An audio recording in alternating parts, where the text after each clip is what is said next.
नमस्ते अनि हार्दिक स्वागत गर्न चाहन्छु तपाईहरु सबैलाई हाम्रो यस युट्युब च्यानल लिटिल बिट ट्यालेन्टमा म सुभाष लामाको तर्फबाट धेरै समयपछि तपाईहरुको निम्ति मैले भिडियो ल्याइरहेको छु कृपया भिडियोलाई मन परेको छ भने भिडियोलाई लाइक गर्न भने नबिर्सनु होला भिडियोसँग सम्बन्धित कुनै पनि किसिमको सरसल्लाह जिज्ञासा तथा सुझावहरु छ भने प्लिज हामीलाई तल कमेन्ट बक्समा कमेन्ट गर्न भने नबिर्सनु होला साथीहरु धेरै ग्याप भयो करिबन 3-4 महिना नै भयो तपाईहरुको निम्ति मैले नयाँ भिडियो ल्याउन सकिरहेको थिएन किनभने मेरो स्कुलमा अब स्टुडेन्टहरुको फाइनल एक्जाम आइरहेको थियो त्यसको लागि मैले म्याक्सिमम भन्दा म्याक्सिमम स्टुडेन्टहरुको लागि समय दिइरहेको थियो त्यो कारणले पनि तपाईहरुको निम्ति मैले नयाँ भिडियो ल्याउन सकिएन त्यसको लागि क्षमा प्रार्थी छु जो साथीहरुले सब्स्क्राइब गरेर पनि माया गरिरहनु भएको थियो मलाई मेरो च्यानललाई मलाई उत्साहपूर्वक तरिकाले सब्स्क्राइब गरेर अथवा भिडियोमा लाइक कमेन्ट गरेर माया गरिरहनु भएको थियो ती सम्पूर्ण साथीहरुलाई चाहिँ म हृदयदेखि नै क्षमा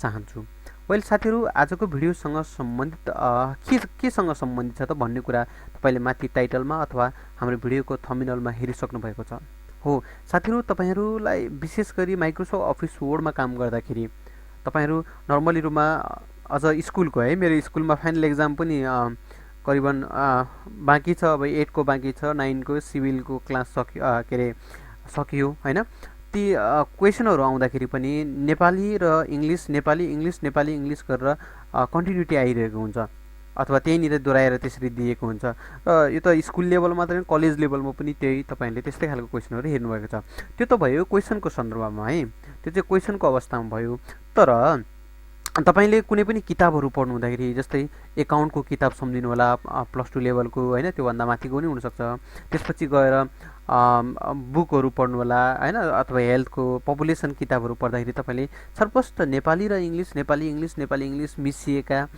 त्यस्ता खालको थुप्रै शब्दहरु किताबहरु पेजहरु तपाईले देख्न सक्नुहुन्छ त्यस्तो खालको कुरा टाइप गर्दाखेरि तपाईले म माइक्रोसफ्ट अफिस वर्ड टाइप गरेर भन्छु ओपन गरेर भन्छु सुरुमा माइक्रोसफ्ट अफिस वर्डमा जस्तै मैले यहाँनिर लेखिदिए माइ नेम इज मैले यहाँनिर सुभाष भनेर नेपालीमा लेख्छु यहाँ चाहिँ मैले चाहिँ सुभाष अब हेर्नुस् त यो त इंग्लिशमा भयो हैन अब यस्तो खालको कुरालाई तपाईले यसरी टाइप गर्नुहुन्छ यसरी मिलाउनुहुन्छ मिलाएर फेरि माथि यहाँनिर जानुहुन्छ र जानुपछि यहाँ प्रिटी अथवा कुनै अर्को फन्ट तपाईले टाइप गर्नुहुन्छ र यहाँनिर सुभाष भनेर जुन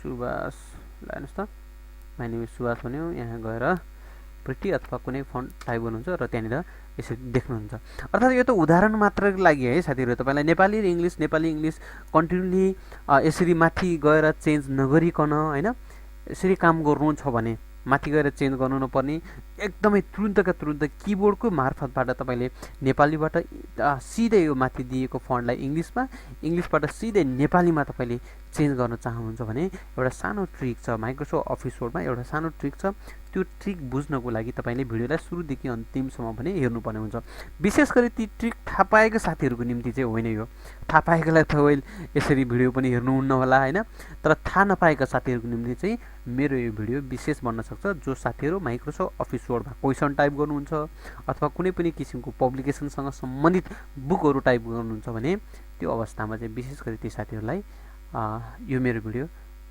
हुन सक्छ सहयोगी हुन सक्छ वेल हामी सुरु गरौँ है त सो मसँग यहाँनिर मेरो आर्टिकल पनि छ त्यो आर्टिकल कस्तो यो प्रब्लम थियो कि यस्तै खालको प्रब्लम यहाँ जुन आइडिएम को प्रब्लम छ इन्टरनेट डाउनलोड मेजर यस्तै खालको प्रब्लम यदि तपाईहरुको कम्प्युटरमा पनि छ भने प्लिज कमेन्ट गरिदिनु होला प्लिज कमेन्ट मात्रै गरिदिनु होला म तपाईलाई यो समस्यासँग सम्बन्धित हल गरेर भिडियो बनाउने छु अवश्य यो मेरो अहिले त तुरुन्त चल्दै एक्कासी देखा पर्यो वेल यस्तै खालको समस्या यो मेरो क्र्याक भर्जन थियो क्र्याक भर्जनको आइडिएमलाई चाहिँ मैले यसो मिलाएर चलाइरहेको थियो हैन चल्छ पनि निकै राम्ररी चल्छ र केही महिनापछि फेरि यसरी देखा पर्छ फरक पर्दैन 3-4 महिनापछि 4-5 महिनापछि देखाउँदा पनि हामीलाई फरक परेन मेरो चाहिँ करिबन 1.5-2 महिनापछि यस्तो देखा पर्यो वेल यो समस्याको समाधान पनि छ है त मसँग एकदमै सजिलो छ एकदमै इजी तरिकाले भन्ने छु तर समस्या छ भने चाहिँ प्लिज कमेन्ट गरिदिनु होला र भनिदिनु होला यस्तो खालको भिडियो चाहियो भनेर है त म बनाउने छु वेल मेरो आर्टिकल म आर्टिकल देखाउन गइरहेको थियो भिडियो डाइभर्ट भयो ईमा सम्भवतः ईमा छ ईमा where my article आर्टिकलमा जस्तै कम्प्युटर हिस्ट्री इन नेपाल हो, कम्प्युटर हिस्ट्री इन नेपाल मैले लेखेको आर्टिकल भनौँ न सोर्सबाट मैले यहाँ हेर्नुहोस् त यहाँ नेपाली सर र टाइप भएको छ, त्यसपछि आएर फेरि यहाँ बिचमा इङ्ग्लिस टाइप भएको छ फेरि है, अनि अलि तल तल हेर्नुहोस् न नेपाली इङ्ग्लिस फेरि यहाँनिर नेपाली फेरि इङ्ग्लिस, यस्तै खालको समस्या हेर्नुहोस् है। यहाँनिर नेपाली छ इङ्ग्लिस छ फेरि इङ्ग्लिस टाइप गरेर फेरि माथि गएर फन्ट चेन्ज गर्ने फेरि यहाँ आएर फन्ट चेन्ज गर्ने, कतिले त्यस्तो गर्छ, कतिले चाहिँ सर र टाइप गरेर अनि पछि फन्ट चेन्ज गर्छ हेर्नुहोस् है। त्यसरी गर्दाखेरि चाहिँ टाइम धेरै खायो, टाइम चाहिँ एकदमै धेरै खायो होइन, अनि म्याक्सिमम भन्दा म्याक्सिमम टाइम लियो यसले। जस्तै मेरो अबाउट कम्प्युटर गरौँ ल, हेर्नुहोस् त यहाँ बिबिचमा यस्तो राखेको छु मैले। अब यस्तो गर्दाखेरि चाहिँ म्याक्सिमम टाइम खायो, त्यही कारणले तपाईँले तुरुन्तै नेपाली सर र टाइप गर्दा गर्दै बिचमा इङ्ग्लिस फन्ट लेख्नु पऱ्यो भने तुरुन्तै फन्ट कसरी चेन्ज गर्ने त भन्ने कुरा चाहिँ, अथवा इङ्ग्लिस टाइप गर्दा गर्दै बिचमा यसरी नेपाली आयो भने तुरुन्तै फन्ट कसरी चेन्ज गर्ने त भन्ने कुरा चाहिँ पहिला त्यो कुरा चाहिँ हामी तपाईँलाई सिकाउन गइरहेका छौँ है त। वेल त्यसको लागि माइक्रोसफ्ट अफिस वर्ड चाहिँ खोल्नै पर्छ।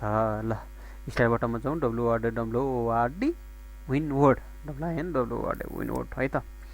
सो विन वर्डमा गइसकेपछि तपाईँले सबैभन्दा पहिला बुझ्नुपर्ने कुरा के छ भने माथिको तपाईँले यहाँनिर फन्ट भनेको अप्सन छ नि, हो यो फन्टमा चाहिँ तपाईँको इङ्ग्लिस फन्ट छ कि नेपाली फन्ट एक्टिभ छ भन्ने कुरा थाहा हुनु पर्यो। मैले के भने तपाईँको यदि माथि यहाँनिर फन्ट देखिरहनु भएको छ भने यसमा तपाईँको इङ्ग्लिस छ अथवा नेपाली के छ भन्ने कुरा पहिला थाहा हुनु पर्यो है त। सो मेरोमा त के छ इङ्ग्लिस त्यहाँनिर लेखिरहेको छ, इङ्ग्लिस टाइप हुन्छ होइन। अब यो चाहिँ इङ्ग्लिस टाइप भइरहेको छ र अब यो कुरा चाहिँ के बुझ्नु पऱ्यो भने तपाईँले माइक्रोसफ्ट अफिस वर्ड खोल्ने बित्तिकै तपाईँको सबैभन्दा अगाडि यहाँनिर जुन देखिने फन्ट हुन्छ नि, हो त्यो फन्ट चाहिँ तपाईँको वर्डको लागि यो सफ्टवेयरको लागि डिफल्ट सेटिङमा राखिएको अथवा डिफल्ट राखिएको फन्ट भन्ने कुरा बुझ्नु पऱ्यो। भलै तपाईँलाई चाहिएको अनुसार तपाईँको आवश्यकता अनुसार चाहिँ तपाईँले यो डिफल्ट फन्टलाई मोडिफाई पनि गर्न सक्नुहुन्छ, अथवा नेपाली अथवा इङ्ग्लिस अथवा अर्को चाइनिज कोरियन होइन जुनसुकै किसिमको भाषामा पनि तपाईँले राख्न सक्नुहुनेछ। यसर्थ यहाँनिर मेरो चाहिँ के छ इङ्ग्लिस छ। अब एउटा कुरा के बुझ्नु पर्ने नि तपाईँले यहाँनिर जुन भाषा छ नि अथवा जुन फन्ट छ नि हो जस्ट त्यसको अपोजिटमा तपाईँले सर्टकट की क्रिएट गर्नुपर्ने हुन्छ। हेर्नु चाहिँ कतिलाई यो अप्सन थाहा नहुनसक्छ, थाहा नभएका साथीहरूको निम्ति चाहिँ है। सो मेरो त यहाँनिर इङ्ग्लिस छ भने चाहिँ मलाई इङ्ग्लिसको खाँचो परेन, मलाई चाहिँ नेपाली अक्षर चाहियो, मलाई नेपाली अक्षरको लागि सर्टकट की बनाउनु पर्ने आवश्यकता देखियो यहाँनिर है त। सो सरी योले मलाई समस्या दियो, भिडियोभरि नै समस्या दिइराख्ला जस्तो, म मोबाइल बनाउँछु केही फरक परेन। सो यहाँनिर चाहिँ मेरो इङ्ग्लिस फन्ट छ, इङ्ग्लिस छ, अब मलाई नेपालीको लागि सर्टकट की आवश्यकता देखियो है त। सो त्यसको लागि म जानेछु भ्यू अप्सनमा, यहाँनिर जुन भ्यू ट्याब देखिएको छ भ्यू ट्याबमा गइसकेपछि हामी यहाँनिर म्याक्रोज भन्ने अप्सनमा छ। हेर्नुहोस् है कतिलाई यो अप्सन देख्नुभएको होला तर थाहा नभएको हुनसक्छ यसको सदुपयोग है। म्याक्रो भन्ने अप्सन देख्छु, म्याक्रोमा माथिको चित्रमा होइन साथीहरू, एकचोटि याद गर्नु होला माथिको चित्र होइन जुन नाम लेखिएको छ डाउन एरो, यसमा गएर क्लिक गर्नु होला। यसमा गएर क्लिक गरेपछि यहाँनिर रेकर्ड म्याक्रो भन्ने अप्सन छ। यसले चाहिँ के गर्छ भने विशेष गरी हाम्रो फन्टलाई रेकर्ड गर्ने काम गर्छ है। हेर्नुहोस् त मैले कस्तो अलि अर्कै स्टाइलले बोलेको रेकर्ड गर्ने काम गर्छ है। सो यहाँ गएर म्याक्रोमा गएर मैले क्लिक गरेँ अनि यसलाई मैले रेकर्ड गरेँ। ल रेकर्डमा गएर क्लिक गरेर अनि यहाँनिर देखिरहेको छ किबोर्डबाट रेकर्ड गर्ने कि अथवा बटमबाट। हेर्नुहोस् है हामी चाहिँ किबोर्डबाट गर्छौँ, अभियसली हामी धेरैभन्दा धेरै किबोर्डकै युज गरिरहेका हुन्छौँ, त्यही कारणले किबोर्डै भयो, बटमको त युज हुँदैन यो है। सो हामी चाहिँ किबोर्डमा गएर क्लिक गर्छौँ। किबोर्डमा गएर क्लिक गर्ने बित्तिकै यहाँनिर आएको छ त प्रेस न्यू सर्टकट की। तपाईँले माइक्रोसफ्ट अफिस वर्डमा भएको अरू कुनै किसिमको सर्टकट कीलाई इफेक्ट नपर्ने गरी यहाँनिर नयाँ shortcut key press new shortcut key, तपाईँले नयाँ सर्टकट की यहाँनिर प्रेस गर्नुपर्ने हुन्छ, हाल्नुपर्ने हुन्छ है। भन्नाले सर्टकट की तपाईँले यसरी कन्ट्रोल सी होइन कन्ट्रोल सी कन्ट्रोल सी यसरी बनाउन नपाइने होइन, पाइन्छ नपाइने चाहिँ होइन होइन, तर पनि कन्ट्रोल सी भने त कपीको सर्टकट की हो नि होइन र। कन्ट्रोल भी पनि नपाइने होइन, पाइन्छ, तर यो पनि माइक्रोसफ्ट अफिस वर्डमा अलरेडी हुने सर्टकट की हो। अलरेडी हुने सर्टकट कीसँग नजुत्ने खालको सर्टकट कीहरू तपाईँले हुनु पर्यो। म चाहिँ यहाँनिर थिच्छु अल्टसँग जेट, किबोर्डको अल्टसँग जेट है त। सो अल्टसँग जेट मैले यहाँनिर थिचिदिएँ, ओके ठिक छ।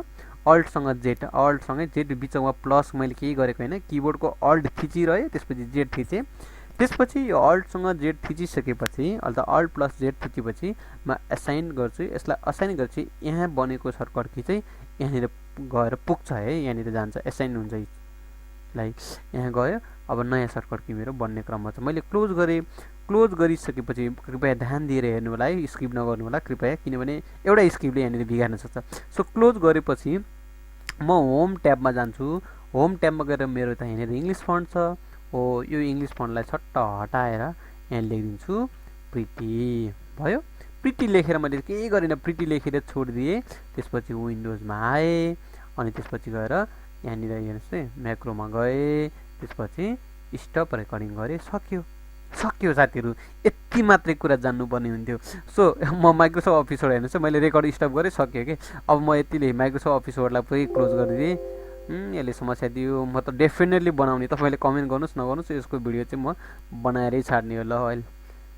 यो चाहिँ मेरो प्रतिबद्धता नै भयो। अब विनवर्ड खोलौँ है त, WINWORD विनवर्ड। ल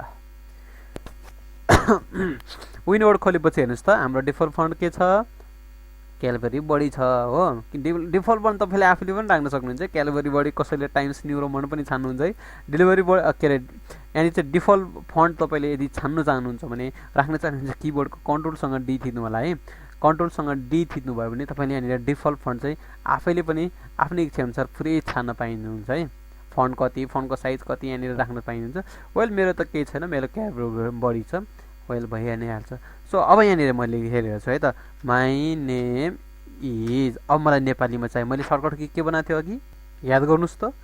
सो मैले कन्ट्रोलसँग अल्टसँग जेड गरेर सर्टकट की बनाएको होइन त। सो म यहाँनिर किबोर्डमा थिच्छु अल्टसँग जेड। हेर्नुहोस् त माथि हाम्रो सर्टकट कीको छिटो चेन्ज भइसकेको छ। वेल सुभाष लामा हो है। मैले चाहिँ मेरो नाम सुभाष लामा। अब मलाई इङ्ग्लिसमा चाहियो। अब मलाई तुरुन्तै इङ्ग्लिसमा चाहियो भने किबोर्डको कन्ट्रोलसँग स्पेस बार थिच्ने। के भने मैले किबोर्डमा दिएको कन्ट्रोल थिचिराख्ने, त्यसपछि स्पेस बार। हेर्नुहोस् त माथि हाम्रो नेपालीमा भयो फेरि होइन, मैले इङ्ग्लिसमा भयो आई लिभ इन। मलाई चाहिँ अब यहाँनिर अल्टसँग जेड थिचेर फेरि यहाँनिर लेखिदिएँ हेटौडा। यसलाई हेर्नुहोस् त। सो म चाहिँ हेटौडा बासी है त। So I live in Hetauda. So मैले भन्न खोजेको हेर्नुहोस् नेपाली नेपाली नेपाली नेपाली भइरहेछ। फेरि किबोर्डको space bar English English English English, फेरि अल्टसँग जेड नेपाली नेपाली नेपाली नेपाली, फेरि ल हेर्नुहोस् त इङ्ग्लिस नेपाली इङ्ग्लिस नेपाली। हामीलाई रिसेन्टली तुरुन्तका तुरुन्तै माथि गएर त्यो पुरै फन्ट चेन्ज गर्ने, दुनियाँ त्यो ट्रिक गर्ने, त्यो काम गरिराख्नै पर्दैन, त्यो झन्झटको काम गर्नै पर्दैन। हामीलाई माइक्रोसफ्ट अफिस वर्डले यति सर्टकट तरिकाले, सजिलो तरिकाले हामीलाई यो अप्सन दिएको छ। यसको भरिपूर्ण सदुपयोग गर्नु होला साथीहरू। निकै नै रमाइलो अप्सन छ। माइक्रोसफ्ट अफिस वर्डसँग सम्बन्धित मात्रै होइन, कम्प्युटरसँग सम्बन्धित, सफ्टवेयरसँग सम्बन्धित कुनै पनि किसिमको तपाईँहरूलाई समस्या छ भने प्लिज हामीलाई कमेन्ट गरिदिनु होला। र हाम्रो यस्तै खालको भिडियोहरू तपाईँहरू चाहनुहुन्छ भने हाम्रो च्यानललाई डेफिनेटली तपाईँले सब्सक्राइब गर्नुपर्ने हुन्छ र सँगसँगै चाहिँ तपाईँले नजिक रहेको बेल आइकनलाई पनि थिच्न नबिर्सनुहोला। वेल साथीहरू आजको लागि हामी छुट्न चाहन्छौँ। हस्त नमस्ते, बाई बाई।